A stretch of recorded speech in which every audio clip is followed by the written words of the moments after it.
oasis in the middle of New York City. The garden is also a center for research and home to scientists and graduate students who are working to understand plant diversity and save the plants of the world. As they travel the world, they might be collaborating with local partners in Brazil to preserve the rainforest, or recording the medicinal uses of plants in the South Pacific. Closer to home, they document native plant species in the Hudson Valley and Central Park. NYBG scientists have written hundreds of books, from field references to a handbook of poisonous plants used in hospital emergency rooms. Many of our scientists work in the Garden's Pfizer Plant Research Laboratory and the William and Linda Steer Herbarium. The Steer Herbarium is the second largest herbarium in the world.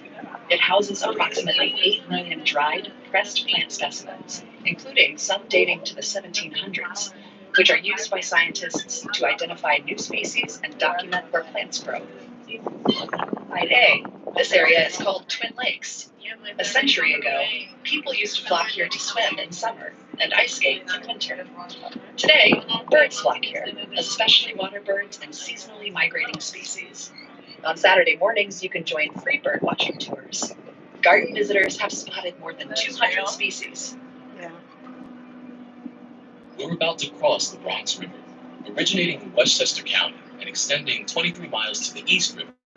It is the city's only freshwater river.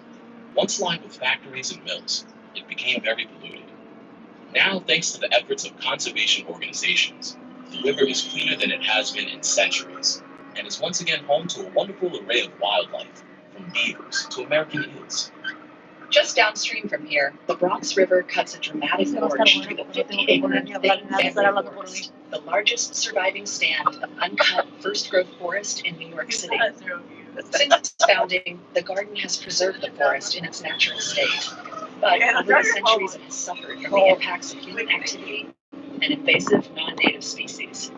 To ensure the forest remains healthy, the garden has implemented a program of ecological restoration. We're approaching our next stop in the Magnolia collection. Okay, it's fine. It's fine.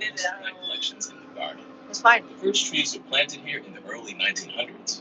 When they flower in early spring, the magnolias create an unforgettable spectacle. The Magnolia collection is just one of many tree collections in the garden. More than 30,000 trees, ranging from centuries-old titans to newly planted saplings, grow across the landscape.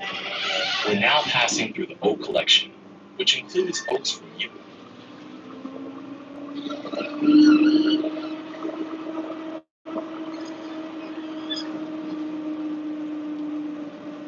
Asia, and North America. Oaks are among the most economically and ecologically important trees in the world. The wood is used to build fine furniture and wine casks. Deer, chipmunks, rabbits, squirrels, and many other mammals feast on the acorns. The leaves are an important source of food for the caterpillars and other insects that, in turn, are consumed by the many birds found in the garden. The living plant collections serve the garden's mission as a museum of plants. Scientists and students use these collections to learn about the diversity and adaptability of the plant kingdom. Gardeners can visit throughout the year and observe how different species and cultivated varieties change with the seasons. Our curators constantly evaluate the collections and search out interesting new varieties to add. We are just about to pass the green zone at the top of the hill on side A. That's the home of the Green Materials Recycling Center, funded by generous public and private donors. It's where we compost all the leaves, grass clippings, spent flowers, and other material generated as we care for the garden. We use the compost we create to improve our soil and feed our plants, which helps to reduce the amount of chemical fertilizers needed to help our plants thrive. On the same hill on side A is the East Gate. This area, which is made accessible by the Ann Hubbard Bridge, was completely redesigned in 2017. It now provides improved daytime access to the garden for our neighbors and visitors who arrive there by subway. We're coming up to our next stop, the Edible Academy.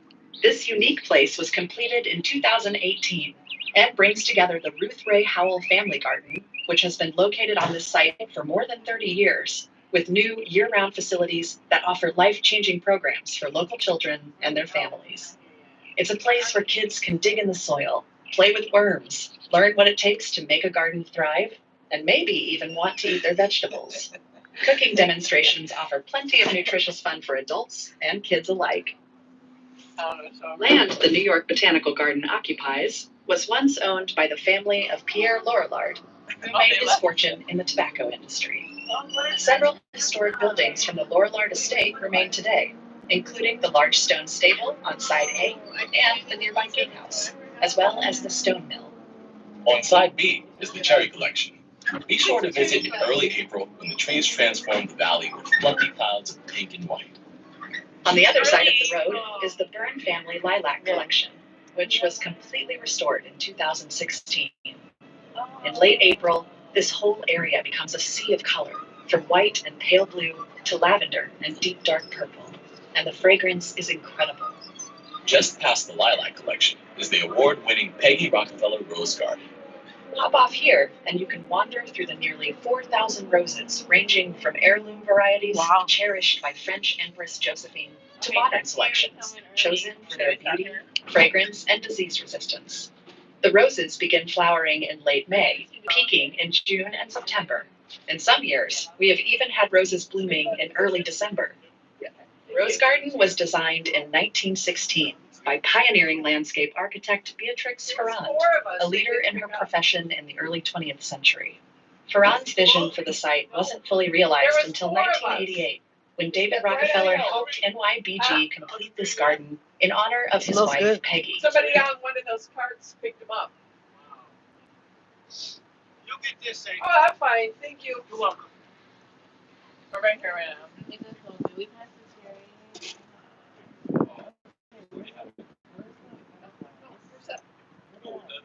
Yeah, they didn't stop. There was four of us waiting right there, and he kept on going. Where were we going? Right past the bench. We're like, here's why I'm speaking with the international. I like society that's here today, and your speaker, and I'm ready to talk to you. Thank you.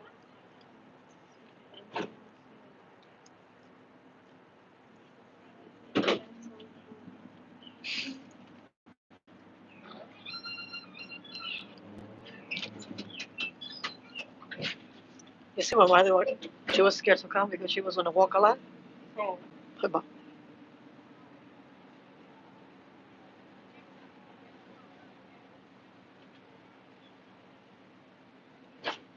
Well, I think I'll say it in go kart again.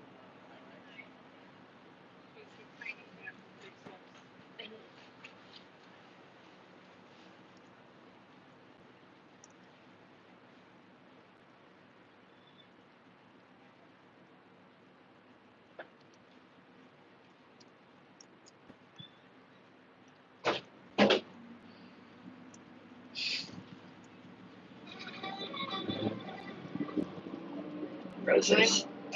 As the road curves, you can see the Judy and Michael Steinhardt maple collection. Here, native maples grow alongside unusual varieties of Japanese maple. These trees are beautiful year-round, from the emergence of leaves in spring to the red and golden foliage in fall. In the same area, the Dolores Stefina Hope Tree Peony collection features a wonderful planting of herbaceous and tree peonies that flower in early May. Pavilions mark the entry point to one of the country's greatest collections of rare and unusual garden conifers. Designed in the late 1940s by noted landscape architect Marion Coffey, this collection was completely restored in 2004. Conifers are plants that hold their seeds in cones, like the familiar pine cone, used in winter holiday decorations. The Benenson Ornamental Conifer Collection includes plants with multicolored foliage, others with weeping forms, and compact and slow-growing varieties. This part of the garden is welcoming no matter the season, from the vibrant greens of spring and summer to the earth tones of autumn to a white blanket of winter snow. Ahead.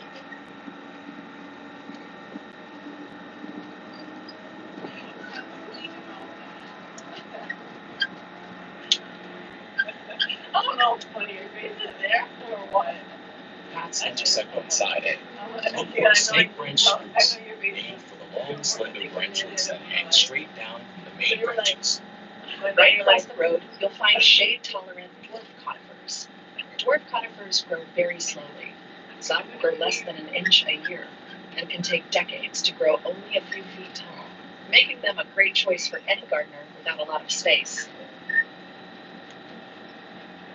Around the upcoming bend, you will pass a short compact tree with dense green needles inside it.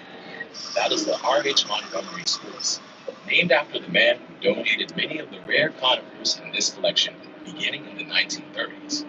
All R.H. Montgomery spruces found in gardens around the world are descended from this one tree. As we proceed up the hill, you'll see a pavilion with sweeping views of the conifers. It's a great place to relax and take in the beauty of this majestic collection.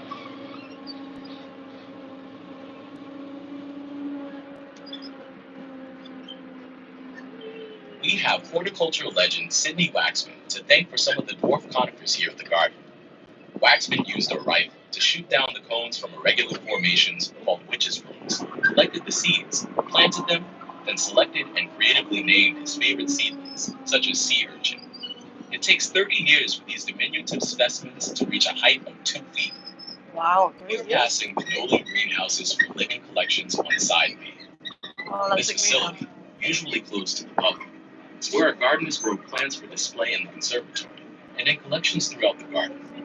Each of the 8 growing zones in the greenhouses has a different climate, accommodating an incredible diversity of plants. On side A is a grove of dawn redwoods. Once known only from fossils and thought to be extinct, a living population of dawn redwoods was discovered in China in the early 1940s.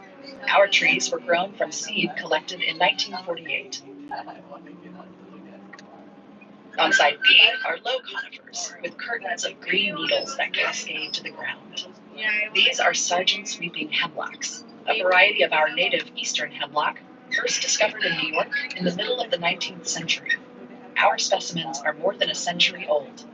Right ahead is the Adam R. Rose and Peter R. McQuillan Horticulture Operations Center, the headquarters for the horticulture staff who care for the garden's trees and historic landscape. We are going to stop on the bridge up ahead, overlooking another scenic section of the Bronx River. As we approach the stop, you can't miss the Lillian and Amy Goldman stone mill on side B. The Lorillard family once used this mill to create snuff, a popular alternative to smoking tobacco. Yes, the stuff that made people sneeze. Built in 1840, it is a National Historic Landmark and a New York City landmark. If you follow the path past the stone mill, you can walk beneath a tall bridge that was featured in the opening credits of the New York-based classic, Sesame Street. At the end of the path, you will see the waterfall that helped to provide power to the Lorillard's mill. Before the arrival of European settlers, the Bronx River provided food and water for the Lenape people. Later, the river became a vital economic resource for colonial Americans. By the mid-1700s, its steady flow was furnishing hydropower to 12 mills. In the late 1700s, the Lorillards dammed the river to provide water power for the stone mill. On side A, you'll see a grassy triangle with an enormous black oak. It's almost 200 years old. As we turn, look up the road for the grove of small trees on the slope on side A. This is the Donald J. Bruckman crabapple collection. The crabapples in this collection and throughout the grounds flower in spring, usually in late April.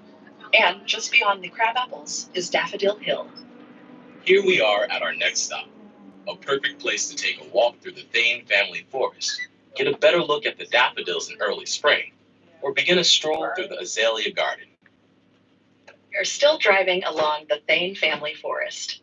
Even a short walk along its paths will show firsthand how enchanting the garden's old-growth forest can be. It's like stepping back in time. The forest offers some of the best chances to see members of our resident wildlife: owls, beavers, mink, and deer. The azalea garden on side A, completed in 2011, spreads across 11 shaded acres and features thousands of azaleas and rhododendrons and woodland perennials.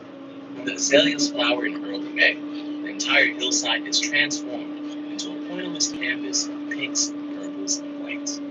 Even when the azaleas aren't in flower, the azalea garden is a great place for a walk. Mature tulip trees, oaks, and sweet gums cast welcome shade in summer that cools the masses of ferns, hostas, and other shade-loving plants that line the paths. Autumn's spectacle reaches its pinnacle in late October. In winter, look out for fragrant witch hazels and clusters of snowdrops and crocus.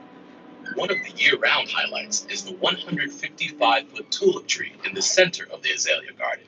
It's the New York Botanical Garden's tallest tree. Up ahead on side A, you will see a path just begun.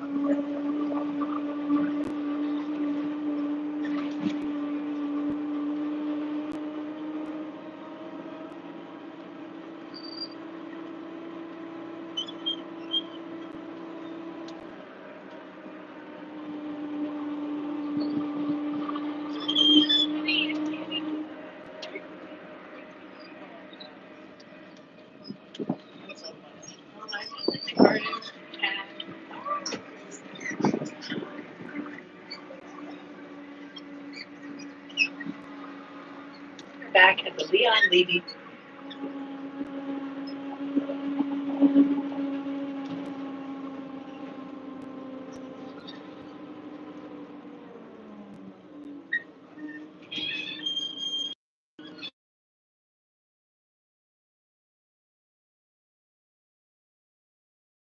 Programs and events. Stop for refreshments and visit the NYBG shop. If you haven't yet visited the Enid A. Haupt Conservatory, it's just a short walk from here. To our current garden members, thank you for your support. We love it when you visit. If you're not a member, join today. We can credit a portion of today's ticket toward a membership. See any ticket